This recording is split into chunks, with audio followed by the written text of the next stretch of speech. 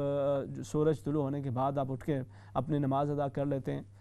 وہ ایک الگ معاملہ ہے، لیکن بغیر کسی عذر کے، بغیر وجہ کے آپ اگر اپنی نمازوں کو قضا کرتے جائیں اور پھر کہیں کہ میں ایک ہی دفعہ اکٹھے سارے کو پڑھ لوں، تو وہ مناسب انداز نہیں ہوگا۔ جہاں تک کام کی صورتحال ہوتی ہے تو اس میں کوشش یہی انسان کرتا ہے، وہاں پہ آپ جب بھی کہیں پر بھی کام کرتے ہیں اور بہت ہی مشکل بھی ہو رہا ہو تو آپ ان سے صرف فرض پڑھنے کی جو ہے وہ اجازت لے سکتے ہیں، اور یہ آپ کا ایک حق ہے، ایک دینی حق ہے، ایک انسانی حق ہے، اور اس کو آپ کو بھرپور اختیار ہے، اس کو آپ کو انشاءاللہ مطلب اس پہ بات کرنی چاہیے، اور اس کو یقیناً آپ کو وہ حق ملنا چاہیے اور ملتا بھی ہے، خاص طور پہ جس سوسائٹی کے اندر ہم یہاں پہ رہتے ہیں۔ تو کوشش یہی کریں کہ جو اس کے اوقات ہیں انہی اوقات میں سے کہیں پر بھی آپ کم سے کم فرض جو ہے وہ ادا کر لیں، اور بعد کے اندر باقی جب گھر کے اندر زیادہ فرصت ہو تو اس وقت مکمل نماز جو ہے وہ ادا کریں۔ نیکسٹ کالر ہیں، انہیں ساتھ شامل کر لیتے ہیں۔ السلام علیکم۔ وعلیکم السلام ورحمۃ اللہ وبرکاتہ۔ حضرت امام صاحب، آج جو قرآن حدیث سے ہیرے جواہرات آپ نے بکھیرے ہیں، یہ سمجھ والوں کے لیے ایک بہت تحفہ ہے اللہ کے رسول کی طرف سے۔ جن لوگوں نے قرآن کی روح سے، صحابہ کرام نے حدیث مبارکہ کی روح سے زندگیاں گزاری ہیں، ان کا نمونہ، ان کے ہیرے جواہرات بکھیرے ہیں، اور کچھ مسلمان کمیٹی میں ہماری جو کمزوریاں تھیں اور ہیں ان کا بھی آپ نے بڑی پیاری میٹھی زبان میں ان کا بھی ذکر کیا ہے، تاکہ شاید کسی کے دل میں پگھلنے والی وہ رب کریم نعمت پیدا کر دے۔ اکثر آپ نے دیکھا ہوگا، میں نے بھی دیکھا ہے، یہ زندگی کا بہت تجربہ میرا،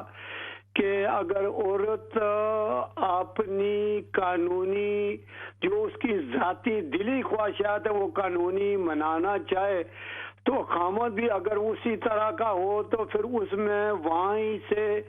بغاوت کا جو شعور پیدا ہوتا ہے۔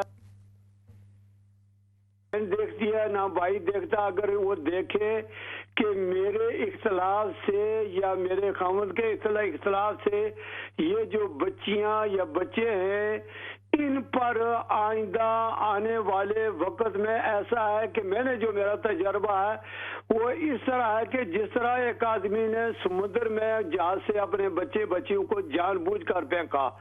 تاکہ ان کو زندگی میں واپس ملنے کا، زندہ رہنے کا کوئی اسباب نہیں ہوتا۔ اللہ اکبر۔ چلیں جی، بہت شکریہ، آپ ہمیشہ شامل ہوتے ہیں، اپنی رائے کا اظہار کرتے ہیں، جزاکم اللہ خیراً، بہت شکریہ۔ نیکسٹ کالر ہے، انہیں ساتھ شامل کر لیتے ہیں۔ السلام علیکم۔ جی السلام علیکم مولانا صاحب، میں عفت بات کر رہی ہوں لندن سے۔ جی عفت صاحب۔ جی میں نے آپ سے دو تین سوال پوچھنے ہیں۔ نمبر 1 تو ہے کہ جیسے ہم لوگ 4 سنت ظہر کی یا 4 سنت عشاء کی پڑھتے ہیں تو اس کی میں جو دوسری رکعت میں جب ہم بیٹھ کے تحیات پڑھتے ہیں تو ساتھ میں درود شریف بھی پڑھنا چاہیے یا نہیں؟ صحیح ہے۔ اور دوسرا یہ ہے میرا سوال کہ جیسے عشاء کی نماز ہے رات کو ہم پڑھتے ہیں تو کئی دفعہ جیسے پوری نماز پڑھتے ہیں تو جب وطر چھوڑ دیتے ہیں تو وطروں کے بعد کے جو نفل ہوتے ہیں ان کو پڑھنا چاہیے یا ان کو رہنے دینا چاہیے. اور یہی سوال عشاء کا یہ ہے کہ اگر چھوٹی نماز کبھی پڑھنی ہو جیسے 4 فرض تو 2 سنت تو 3 وطر, اس وقت بھی وہ جو نفل ہے اینڈ کے وہ کہ ہم پڑھیں یا چھوڑ دیں یا کیا, مجھے پلیز ان دونوں کا بتائیے گا. ٹھیک ہے, میں انشاءاللہ عرض کر دیتا ہوں. ٹھیک ہے جی, بہت شکریہ عفا صاحبہ, جزاکم اللہ خیرا. نیکسٹ کالر انہیں شامل کر لیتے ہیں جی. السلام علیکم.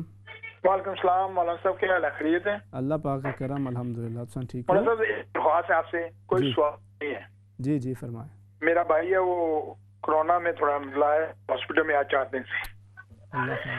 3 بچے ہیں اس کے, تو آپ خصوصاً کو دعا کریں. آپ بھی تو جو آپ کے کالر سننے والے ہیں ان سے درخواست ہے کہ اس کے لیے خصوصاً دعا فرمائیں. تو کیا ان کی ایج کیا ہے؟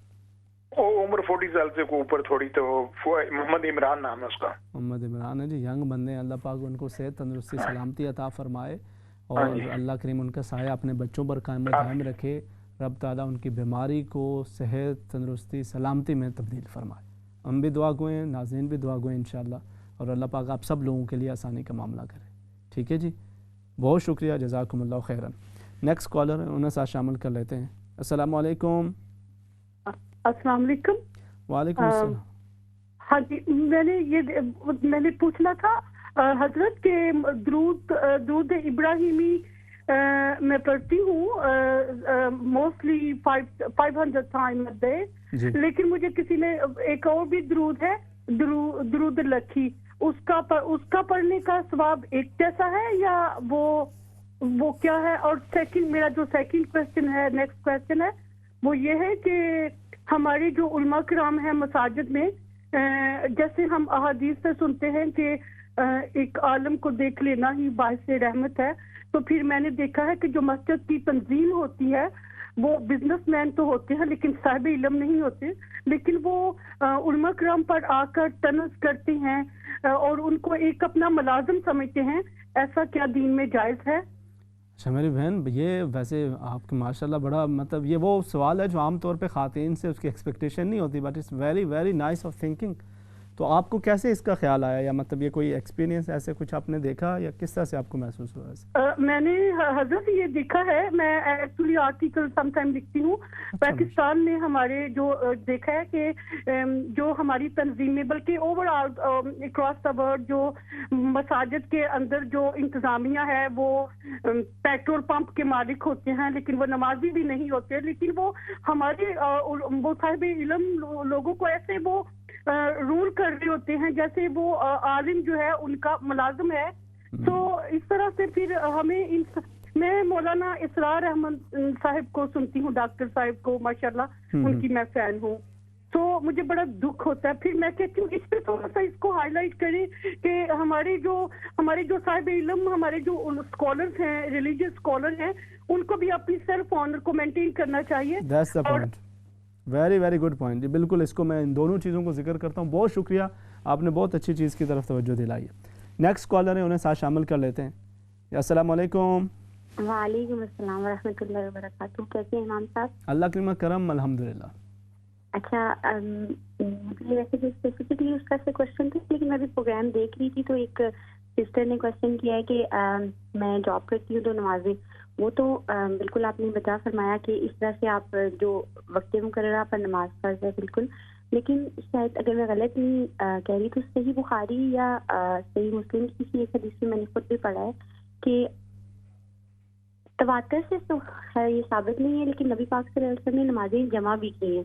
تو ظہر اور عصر کی اور مغرب اور عشاء کی,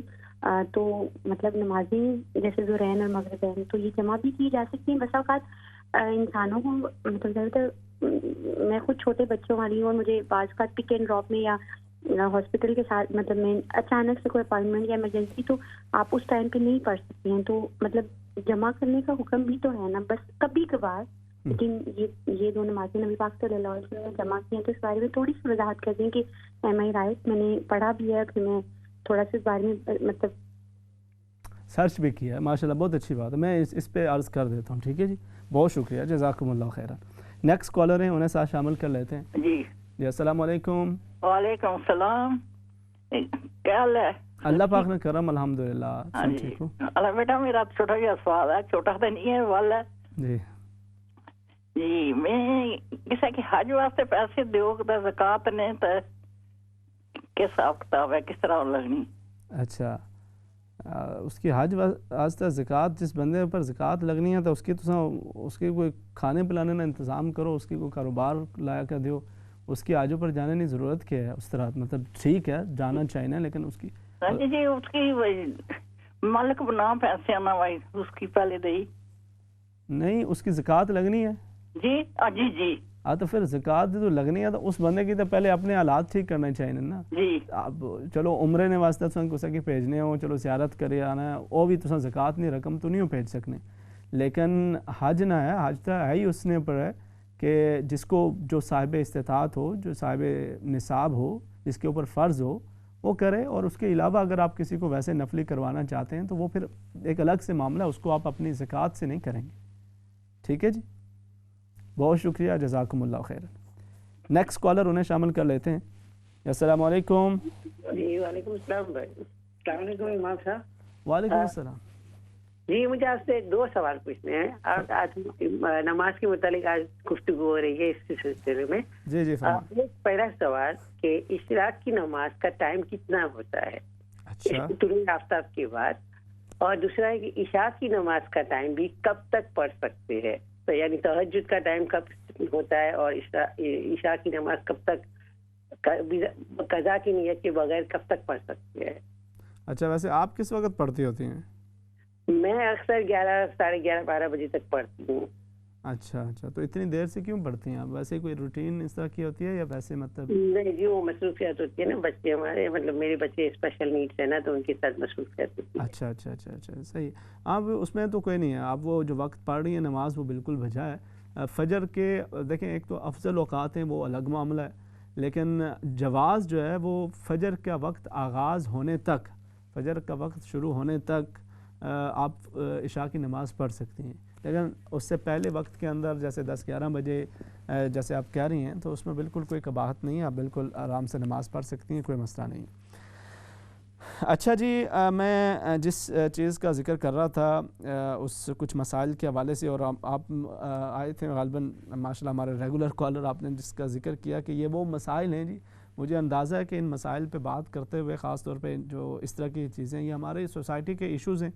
اس پہ بات کرتے ہوئے بسا اوقات میں یہ اکثر یہ گزارش کیا کرتا ہوں کہ اگر آپ کو محسوس ہوتا ہے کہ یار یہ امام صاحب یہ کس چیز میں پڑھ گئے ہیں, کیسی بات کر رہے ہیں, اب یہ بچوں کے حوالے سے, بچیوں کے حوالے سے, یا والدین کے حوالے سے, بہو ساس کے حوالے سے, تو اٹ مینز کہ آپ کو تھوڑا سا پھر یہ بات آپ ہی کے لیے ہے, کیونکہ یہ ہماری سوسائٹی کے ایشوز ہیں اور میں اس کے حوالے سے ذکر کر رہا ہوتا ہوں, اور آپ اس کو میری طرف سے ایک نصیحت سمجھ لیں, ایک پیار والی نصیحت سمجھ لیں, ایک محبت بھری نصیحت سمجھ لیں کہ جو آپ کی دنیا کا سکون بھی آپ کو دے سکتی ہے, اور آخرت کے اندر جو پکڑ ہے حقوق العباد کی پامالی کی وجہ سے, اس سے بھی اللہ رب العزت انشاءاللہ آپ کی حفاظت کا ذریعہ بنائے گا. تو اس لیے انشاءاللہ اللہ کریم ہمیں سمجھ کی توفیق عطا فرمائے. دوسرا آپ نے یہ ذکر کیا جی 4 سنتیں جو پڑھی جاتی ہیں اس کے اندر درود پاک مطلب وہ پڑھا جائے گا. دیکھیں جو غیر موقدہ سنتیں ہیں نا, ان کے اندر جب آپ جیسے آپ نے عصر یا عشاء کا ذکر کیا تو اس کے اندر جب آپ پڑھتے ہیں تو آپ بالکل آخر تک رب اجعلنی مقیم الصلاۃ ومن ذریتی ربنا وتقبل دعا ربنا اغفر لی ولوالدی وللمؤمنین یوم یقوم الحساب, اب وہاں تک پڑھیں گے درود پاک, اور باقی بھی جو ہے نا دعا کلمات وہ پڑھ کے پھر آپ تیسری رکعت کے اندر جب کھڑے ہوتے ہیں تو اس کو پھر آپ سبحانک اللہم سے اس کا آغاز کرتے ہیں. دوسرا آپ نے یہ ذکر کیا کہ اگر آپ پڑھتے ہیں 4 فرض پڑھ لیے, 2 سنتیں پڑھ لیں اور 3 وتر پڑھ لیے تو یہ کافی ہے. نوافل کا آپ کیا کہہ رہی ہیں کہ وہ کس قدر جو ہے وہ ضروری ہے؟ نہیں دیکھیں ایک چیز تو یہ یاد رکھیں, نوافل ہوں سنتیں ہوں, یہ فرائض کے اندر جو کوئی کمی کوتاہی رہ جاتی ہے اس کو پورا کرنے کے لیے, اور ساتھ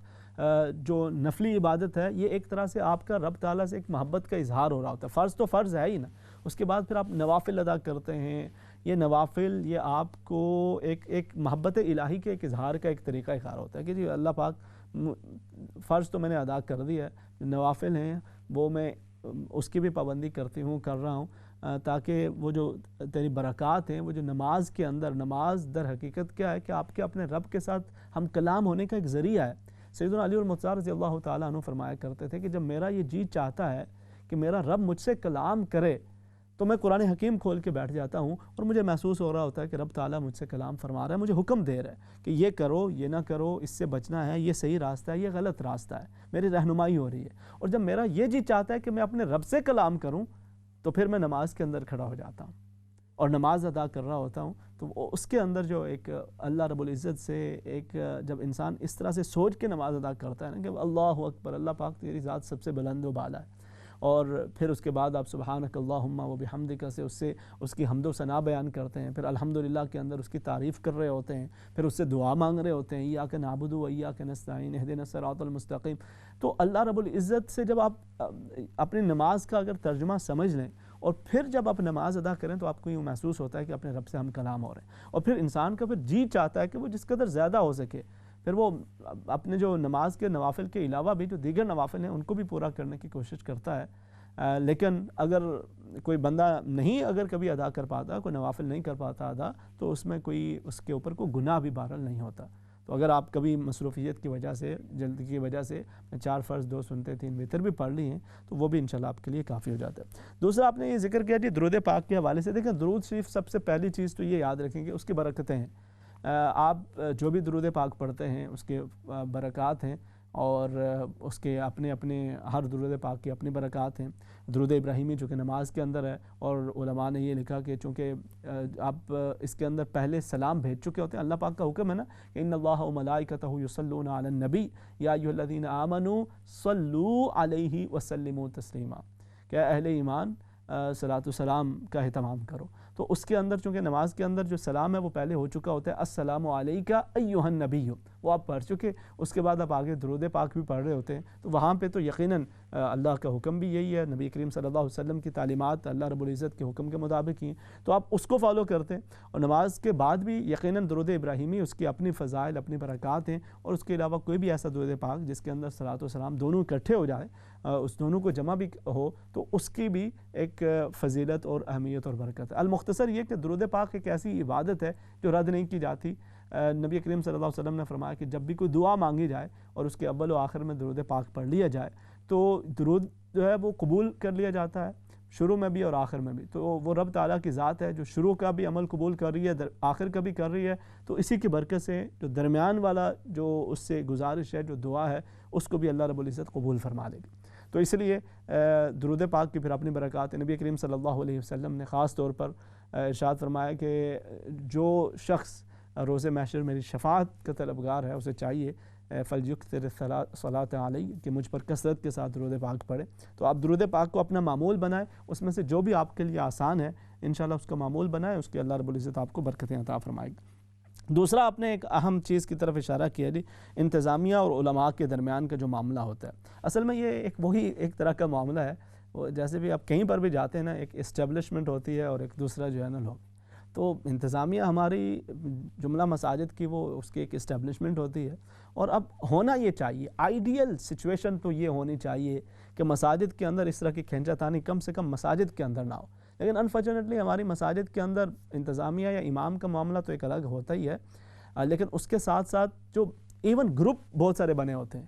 یہ فلانا برادری کا گروپ ہے، یہ فلاں برادری کا گروپ ہے۔ ابھی میں نے اگر برادریوں کا بھی ذکر کر دیا تو آپ نے کہنا یہ اب اس کا بھی تذکرہ آ گیا، مختلف جگہوں پہ انفارچونیٹلی یہ بھی ہوتا ہے۔ پھر اس کے بعد دوسرا اس کے آگے معاملہ پھر ہمارے مختلف اپنے اسکول آف تھاٹس، یہ فلاں شیخ صاحب ہیں ان کے ماننے والے ہیں، یہ فلاں یہ ان کے ماننے والے ہیں، یہ فلاں یہ ان کے ماننے والے ہیں، تو یہ اور پھر ہر ایک کی کوشش زور یہی ہوتا ہے کہ جی مسجد کے اندر جو ہے نا ہمارا کنٹرول، ہمارا بندہ وہ زیادہ ہو، کہ پراپر جو ہے وہ اس کے اندر ایک پولیٹیکل ایک جو ہے نا وہ انفلوئنس ٹھیک ٹھاک ہوتا ہے۔ اب اللہ کا گھر ہے، دین کی خدمت سمجھ کے اس کو انشاءاللہ کرتے ہیں تو اس کے برکات یقیناً آپ کو حاصل ہوتی ہیں۔ باقی ضروری نہیں ہے کہ تمام مساجد کے اندر ایسے ہی ہو۔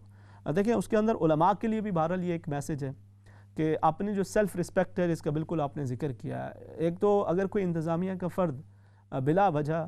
یا ویسے بھی ایک انداز ہے نا ہر چیز کا، ایک آپ جس بندے کو آپ مصلی امامت پہ خود کھڑا کر رہے ہیں اور پھر آپ اگر اس کی تذلیل کرتے ہیں تو آپ کو خود ایک تو اپنی ذات پہ بھی اعتماد نہیں ہے کہ آپ نے اس بندے کو اپنا امام بھی بنایا ہوا ہے اور پھر اس کی آپ تذلیل بھی کر رہے ہیں۔ دوسری چیز ایک تو یہ اس انتظامیہ کی غلطی ہوتی ہے جہاں پر بھی اگر اس طرح کا، دوسری چیز ہے علماء کے لیے بھی بہرحال ضروری ہے کہ وہ بھی اپنا جو سیلف ریسپیکٹ ہے اس کو برقرار رکھیں۔ اگر آپ چودھری صاحب، راجہ صاحب، ملک صاحب کے جناب ہر وقت کاسا لیسی کرتے رہیں، ان کی خوشامد کرتے رہیں گے، ان کے جو ہے وہ گن گاتے رہیں گے، ان کے قصیدے پڑھتے رہیں گے، تو انہیں پتہ ہے یار یہ تو اس بیچارے نے کیا کرنا ہے، تو وہ اس کو وہ بیچارہ سمجھ کے وہ اس کو وہ با کے اسی طرح سے وہ لے کے چلتے ہیں۔ میں کوئی بڑائی نہیں کرتا، میں ایک تھوڑی سی آپ کو مثال، یہاں یو کے اندر الحمدللہ میں مختلف مساجد میں رہا ہوں، اور الحمدللہ میرا ہر جگہ پہ انتظامیہ کے ساتھ بڑے اچھے معاملات رہے۔ ایک اپنی سیلف رسپیکٹ ہونی چاہیے، انتظامیہ کو پتہ ہو کہ ان کے یہ معاملات ہیں، دوسروں کو پتہ۔ میں ایک مسجد میں گیا، میں آپ کو ایک مثال چھوٹی سی دیتا ہوں۔ مسجد میں گیا تو انہوں نے مجھے یہ کہا کہ جی آپ یہ کریں کہ یہ جو ہم کچھ مشاہرہ دیتے ہیں نا مہینے کی جو تنخواہ وغیرہ ہوتی ہے، تو آپ اس کو ڈکلیئر نہ کریں، خاموشی کے ساتھ آپ اس کو رکھیں، اور یا اس کو کم ڈکلیئر کر دیں، اور دوسری طرف آپ جو ہے نا وہ اپنا بینیفٹ وہ لیتے رہیں۔ میں نے کہا یار کتنا مجھے بینیفٹ اس سے ملے گا؟ وہ میں بالکل آغاز کی بات کر رہا ہوں، جب میں پاکستان سے آیا تھا اس وقت اتنا مجھے اندازہ خیر نہیں تھا، تو لیکن انہوں نے مجھے کہا جی اس میں سے آپ کو کچھ بینیفٹ جتنا بھی ہے اس وقت بتایا انہوں نے کہ اتنا ملے گا۔ میں نے کہا ٹھیک ہے میں یہ کر تو لوں، لیکن کل جب میں نے مسلح پہ کھڑے ہو کے آپ کو یہ لیکچر دینا ہے، آپ کو یہ کہنا کہ جھوٹ سے بچیں، فراڈ سے بچیں، دھوکے سے بچیں، تو آپ نے کہنا مولوی صاحب لوگ کہتے کچھ نہیں ہیں، ظاہر منہ پہ تو ہم کسی کو بھی کچھ نہیں کہتے، لیکن ایک خود بخود آپ کے ذہن میں آ گیا کہ یہ تو خود فراڈ کر رہے ہیں بھائی، یہ تو خود یہ عمل کر رہے ہیں، اور اس کے اندر پھر سارے کر رہے ہوتے ہیں، وہ کہتے ہیں سارے کرتے ہیں، پھر انہوں نے مجھے کہا جی سارے کرتے ہیں، ہم بھی کرتے ہیں، سارے کرتے ہیں۔ میں نے کہا کم سے کم مجھ سے نہ کروائیں۔ تو اس کے بعد پھر انہیں بھی پتہ چل گیا کہ بھائی 4 پیسے بندہ کم بھی اگر ہو کوئی مسئلہ نہیں ہے، اپنا جو ایک آپ کی سیلف رسپیکٹ ہے اس کو آپ برقرار رکھتے ہیں تو اگلے بھی آپ کو رسپیکٹ اور آنر دیتے ہیں، اور اس کے لیے انسان کو اگر کہیں پر انتظامیہ وہ غلط ہے تو انہیں بھی اللہ کے ہاں جواب دہ ہونا ہے، اگر کہیں پر اگر ہمارے علماء، طبقہ علماء وہ بھی سارے جو ہے وہ ماشاءاللہ اس کے اندر بہت نیک انسان، بہت ہی سیلف رسپیکٹ والے لوگ وہ بھی موجود ہیں، اور انفارچونیٹلی اس کے اندر بہت زیادہ بسا اوقات مختلف طرح کی ایسی حرکتیں ہو جاتی ہیں کہ پھر آپ کیا توقع کرتے ہیں، پھر ہر بندہ ہی جو ہے نا وہ اٹھ کے بات کر رہا ہوتا ہے۔ So you have to maintain yourself, اگر کسی بھی طرف سے زیادتی نا انصافی ہوتی ہے تو وہ اللہ کے ہاں وہ جواب دیں۔ اللہ رب العزت ہم سب کو سمجھ کی توفیق عطا فرمائے۔ دوسرا آپ نے اشراق کے وقت کا کہا جی، وہ بالکل اب میں اختتام پہ پہنچ چکا ہوں، جمع صلاتین کے حوالے سے، اشراق کے اوقات کے حوالے سے، اور ایک دو دیگر سوالات ہیں، کل کے پروگرام کو انشاءاللہ انہی سوالات کے جواب سے اس کا آغاز کریں گے۔ ہمارے بھائی جن کو کرونا کے حوالے سے انہوں نے اپنے بھائی کا ذکر کیا، سبھی ان کے لیے دعا کریں، اللہ رب العزت ان کو صحت، تندرستی، سلامتی، شفا عطا فرمائے۔ اللہ کریم آپ سب کو بھی سلامت رکھے، گھر کے اندر سکون نصیب فرمائے۔ کل آپ سے پھر شام 7:30 بجے ملاقات ہوگی پروگرام جستجو میں، تب تک کے لیے اللہ حافظ، السلام علیکم ورحمۃ اللہ وبرکاتہ۔